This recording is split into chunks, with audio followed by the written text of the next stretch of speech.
Hi, it's me again with Corel Tips and Tricks. This is part 2. The other day I made a video on that, and before I deleted the file, I thought, how can I make it look better? Well, I tried the bevel tool and it didn't really do anything for me. But what I did do is use the interactive fill tool, and I think it improved it quite a bit.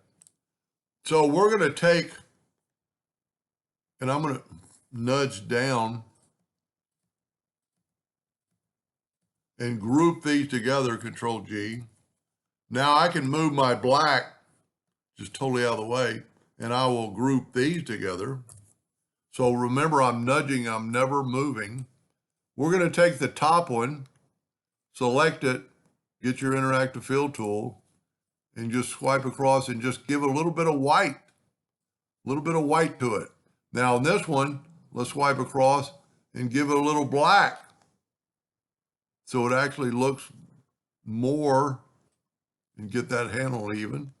And now when we bring that up and then bring this back up, which is behind the fills, the letters already, I think it looks more folded. I didn't keep the original, but I think it's a little better. Anyway, hope that gave you an idea, and thank you for watching.